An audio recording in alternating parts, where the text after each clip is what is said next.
There's a perception that with all the social media that's out there, that we're better connected today than we've ever been before.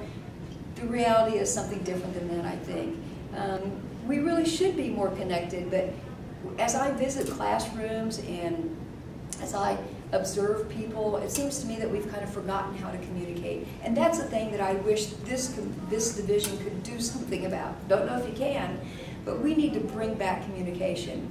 You walk into a newspaper or a yearbook staff room, and the kids are all on their iPhones. They have earbuds in their ears. They're not talking to each other. You know, we should be communicating. We should be using all that social technology to be social, but somehow it's driven us apart from that. And so that's a thing that we need to overcome that reality and make it better, I think. There's also a perception that technology makes our publications better and it makes our jobs easier and more efficient, all of that. And yet, Sally can support me on this. On the CMA listserv just yesterday, I think, and today, there have been comments of those saying, oh, bring back cut and paste. We want to paste things up again because people talk to each other. There was that communication that went on, and kids were interested in getting out at 6 p.m. or whatever the deadline was, but with the social media and all the technology, they seem to have forgotten what deadlines are all about. And that's a little terrifying, and there's less conversation going on. I know at the Kansas State newsroom, reporters seldom come into the newsroom itself. They do everything from home, and they Google Doc it or they do whatever, but they aren't there talking, which means that it's very hard to do rewrites. It's very hard to have coaching and writing. It's very hard to make things better. The reality is technology is there for us, not us there for technology. We need to learn to control it. It's kind of taken over our lives. And I think that that's a disappointment. But anyway, we may perceive that young teachers don't have the same drive and the same fire in their belly that we had when we started teaching. But you know what? Would you if you got pink slipped every year? I was just at a workshop where this young lady had been pink slipped 3 years in a row. Always hired back, but pink slipped every year. What kind of motivation is that to bring your students to workshops, to go above and beyond, to spend your own money on classroom materials as they often have to do in many states, including California where I was? You know, that perception that there's no drive there may be way, way wrong. You know, it could be way, way wrong. What they need is a mentor. What they need is somebody to take them that extra step to show them that being pink slipped is not the way it ought to be, and that your students deserve so much more. You know, I had a perception when I went into Steve O'Donoghue's school one year. I was doing a little study and developed a little video thing that I used about attitudes of students in city high schools, inner city high schools, and rural high schools, and large schools and small schools, and all over different parts of the country. I was trying to get a really nice cross-section. And I went into Fremont High School in Oakland, where Steve was the advisor, and spent about a day with them. And the night before I was there, there had been a drive-by drug shooting, and one of their classmates had been killed.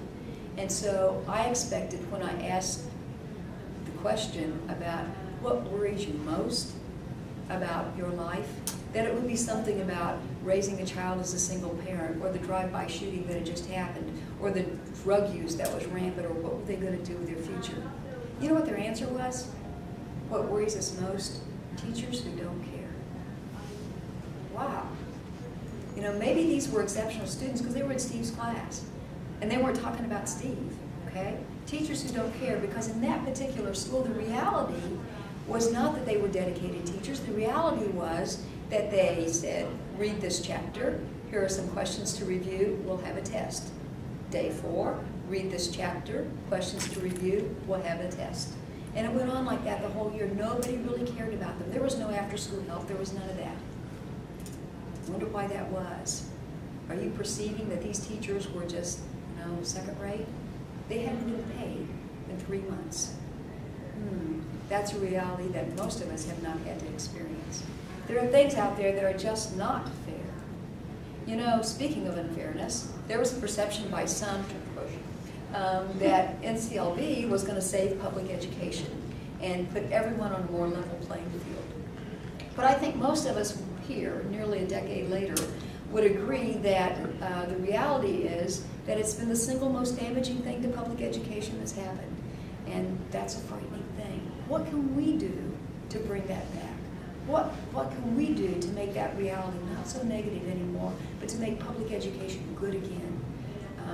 Because I think we can. We're losing really fine teachers, because of the constant testing, and all the rules and requirements and the red tape that they have to go through. That's a little terrifying, I think. And I think we need to find some way, some voice that can help change that, or to provide the motivation for those teachers to make life a little bit better. There's also a perception that the internet is killing newspaper reporting.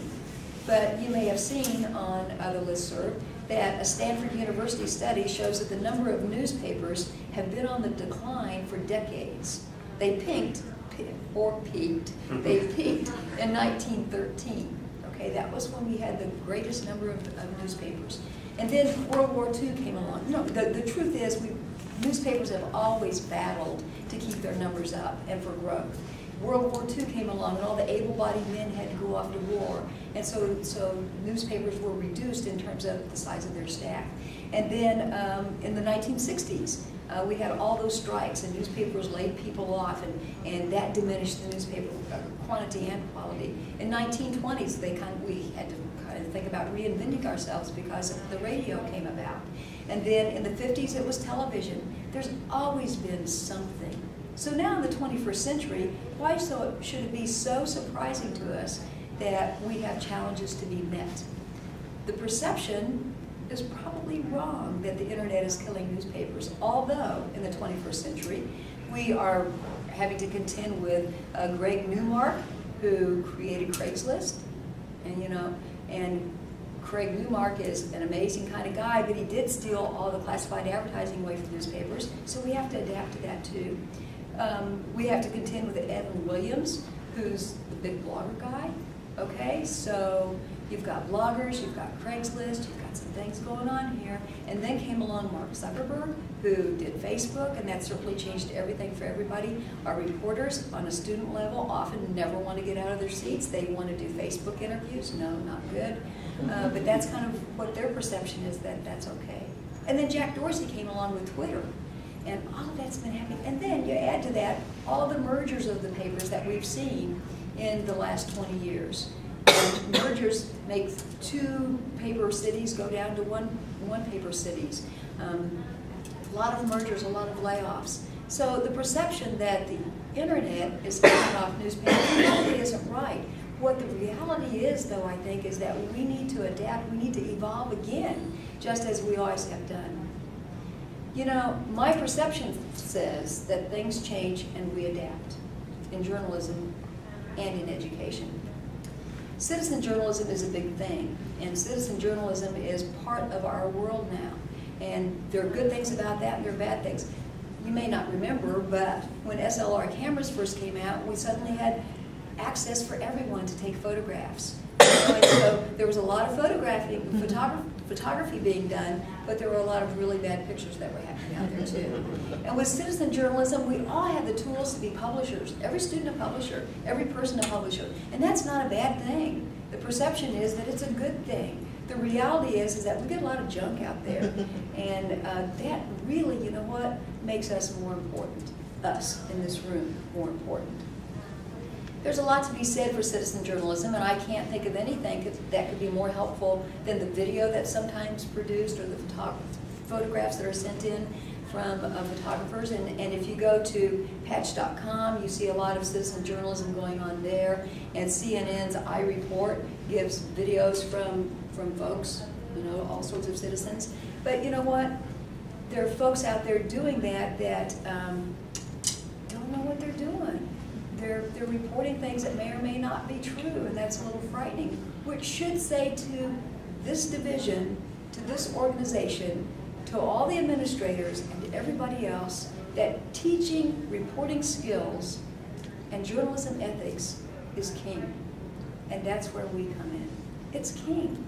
No longer are we limited to just a few people who are on those publications. Now we have the whole universe that we have to educate.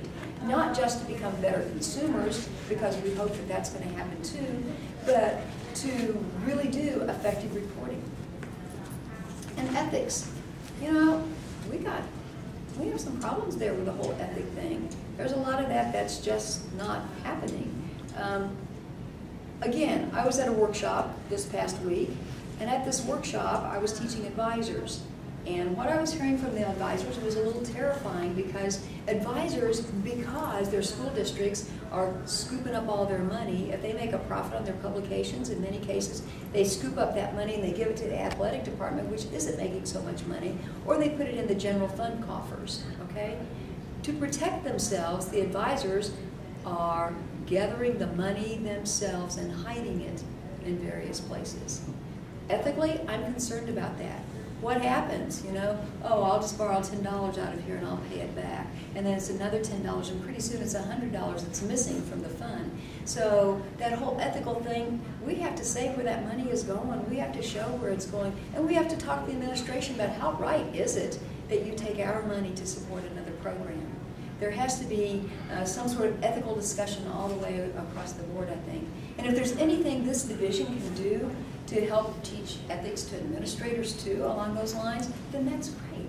We can teach ethics to advisors, and we should, but we should also be teaching ethics to students. Every student who comes to our classroom, one of the most important things we should teach them has got to be ethics, because somewhere along the line we're kind of like that.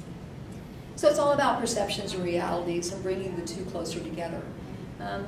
And as I said, we're kind of key in making that happen, because communication is the beginning of understanding and the beginning of bringing perceptions and realities together. And you know what? We're lucky, because that's what we're all about. We're evolving, our profession is evolving, but we still have the same basic stuff that we've always had.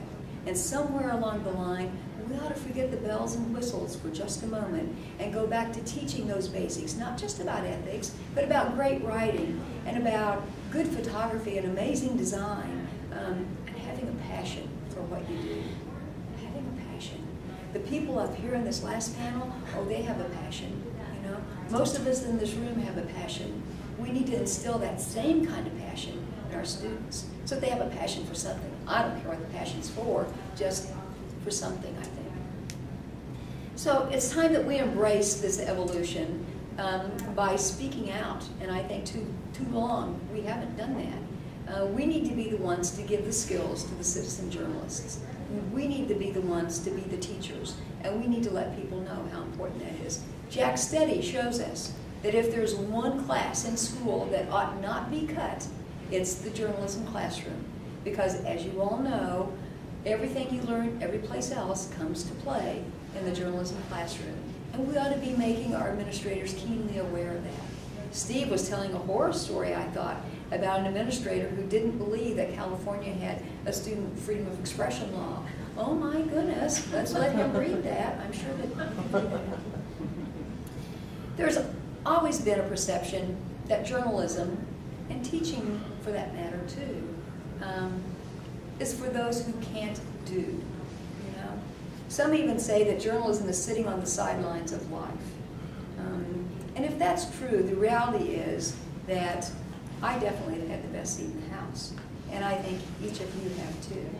And our job now, I think, is to take that best seat, transfer it to those who are coming up, and evolve with the technology and all the good things that are happening, but remembering our basics. It's all about perception and reality, and my hope is that your reality is going to be filled with passion, great journalism, and an amazing dinner immediately following this. Thanks so much.